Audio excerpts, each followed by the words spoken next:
Jennie, thank you for taking the time. How's your day going aside from, talking to annoying media people? It's wonderful here. It's a beautiful day here in Hoboken. Yeah, Hoboken, I used to live in that wonderful, wonderful, it's a city, right? It's not Yes, a, it's a city. how did you wind up in Hoboken of all places? Well, I live next door. I live in Jersey City. Since you've been here before, you've lived here, you know where Jersey City is. Yes. Yeah. And I've been coming to Hoboken really with my kids for a while when they were young for activities. And I've been in this role for over 3 years. Right. You have worked in a, telling you your own bio here, you've worked in a series of academic roles, Uh-huh. corporate roles, et cetera, before winding up in Hoboken in this position. And of course, you're leading the first ever book sanctuary in Jersey. So Yeah. fantastic to see how you've changed things over there after the big renovation. Mhm. Did you know what a massive undertaking this position was going to be when you started there? I mean, I knew it was going to be a challenge. I underestimated how exciting it would be. And what I love about my work is that seriously, no 2 day is the same. I just, I don't know what the day is going to bring. And I love that. It's a challenge.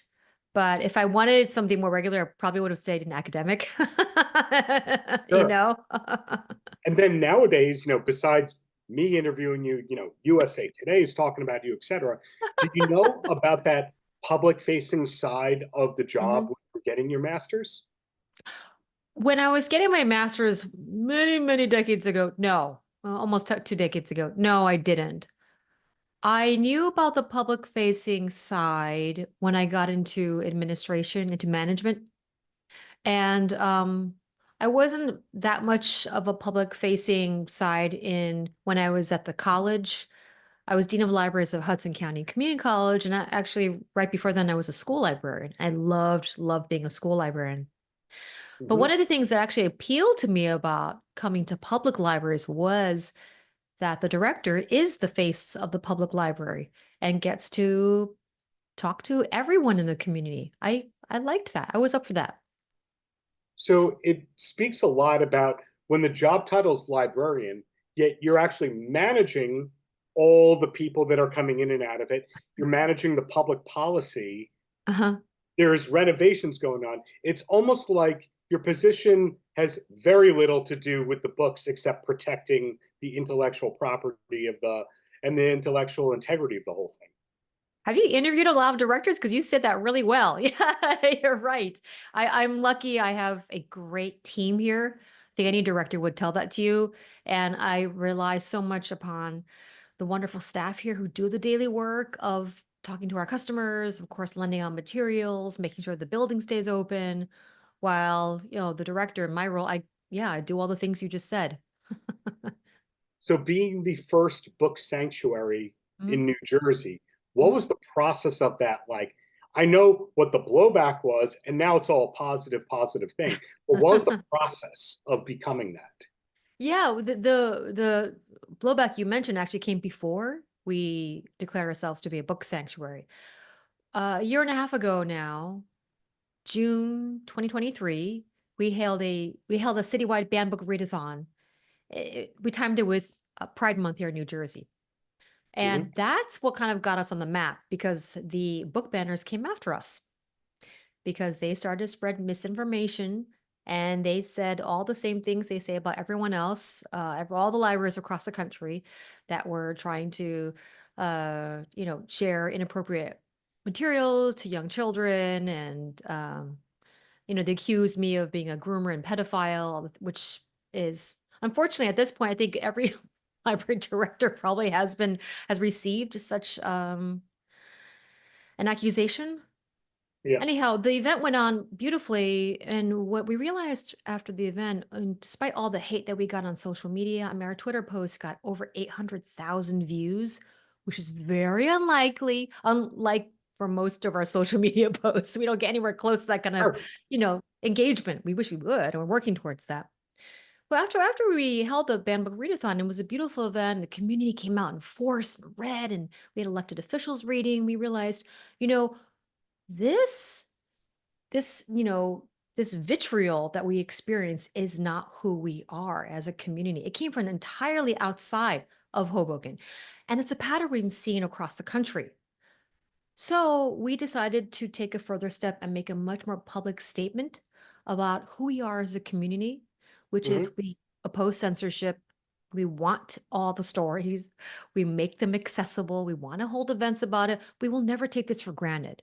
Hoboken is a very diverse city. I mean, you've been here before, and New Jersey is Yeah. very diverse, but we saw it happen to us. It can happen to anyone, and it has been. So the Library Board of Trustees, passed a resolution just 2 months later, declaring ourselves to be a book sanctuary where, upholding intellectual freedom is really at the core of our mission. It's really, it doesn't change our work. We were already doing the work. It just surfaces that. And then 2 weeks later, the city of Hoboken did something extraordinary and passed a proclamation, a resolution at city council, unanimously declaring the whole city of Hoboken to be a book sanctuary. And then literally the next day, I was contacted by a sister library, Maplewood Library. One of Hmm. their board of trustees read the news and said, "We want to do this too." And from there, it's snowballed. And it's really, a little more than a year later. No, it's been a year. We have 34 book sanctuary libraries in New Jersey, 4 book sanctuary municipalities, so a village, a township, city. And the book sanctuary movement started in Chicago in 2022, and a few states had picked up on it. But New Jersey, by and far, we have the most book sanctuary libraries. Wow. And we've supported other book sanctuaries. Our sister library in Paris, Bourbon County Library, they were interviewed for the USA Today magazine. They are a rural library in Kentucky. It couldn't be more different politically, but we all agree on one thing, which is Americans don't believe in book banning. I mean, that's just statistics. And they passed a resolution to become a book sanctuary. And so they're Kentucky. We've supported Georgia, the city of Savannah as a book sanctuary. Maryland had just had their first book sanctuary. So Hmm. it's a really lovely movement that we started here kind of quietly, not knowing that this would turn into something that's really grassroots, and it's a beautiful local antidote to censorship. So that's another job responsibility of yours that people I don't think realize, keeping up all these relationships with other libraries. And the reason that I point that out is there's a lot of industries where you never talk to your competitors or your Yeah. like dentists. They might know other dentists, but they're not sending you to other dentists for the most part because they are your dentist. But in this case, it's fascinating to hear that you're talking to people in other states, other countries, etc. So there's a lot of networking to what you do as well. Did you know that going into this job that there was going to be so much external communication? That is one of the reasons that appealed to me about public libraries. As an Hmm. industry, you're right. We are an aberration because we're really friendly. If you know other librarians, we don't believe in this idea of I mean, there's healthy competition, but we so fundamentally believe in sharing to the point where we'll give away like our secrets. We don't have any secrets. We're public libraries. So I loved that. I joined a committee of mostly public library directors when I was still an academic. And I just loved this camaraderie. And public libraries are doing such interesting, innovative, creative work. I was like, I need to join this club because these people are like you when you find your tribe. So yeah, Yeah. I had one of the first things I did when I joined Hoboken Public Libraries, we joined a national network called Urban Libraries Council, which I had been a fan of before I went to public libraries.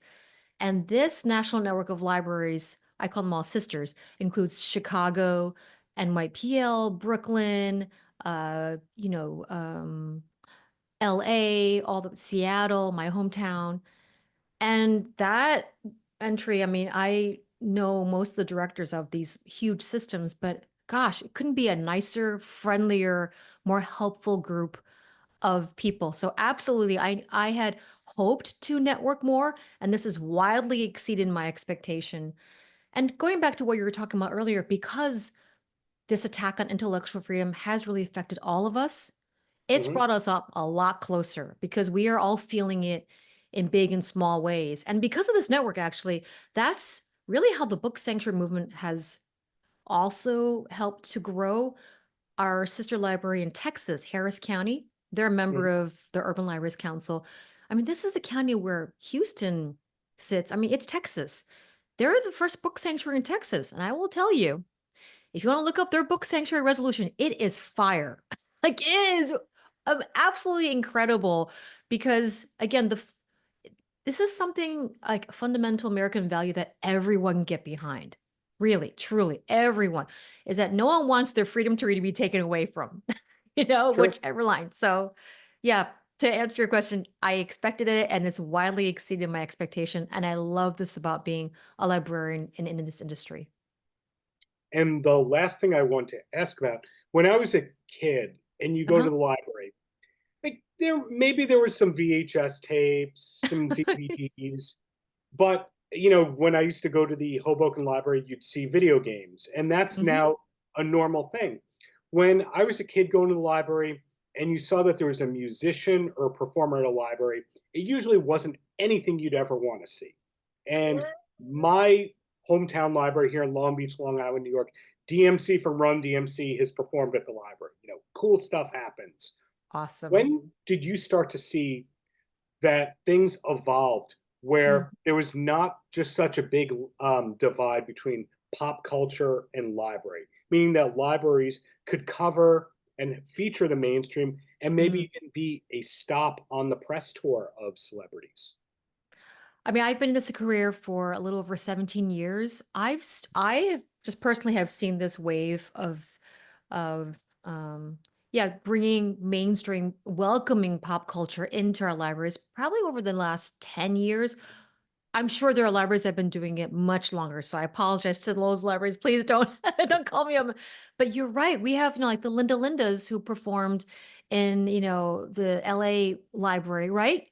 Didn't they just perform with Smashing Pumpkins at City Field Oh like my gosh. If they 2 months did, ago? I wouldn't be surprised. That's Yeah, incredible, right? So yeah. you're right that and I think Santa Clara Library has one of the biggest Comic-Cons or a con in the library. Uh so yeah, I've seen that more and more because listen, we want to bring people together. What better way than to get Run DMC to your library? Wilmington Library here in Delaware, just next to us, they bring incredible um, movie and TV stars and musicians to their library all the time.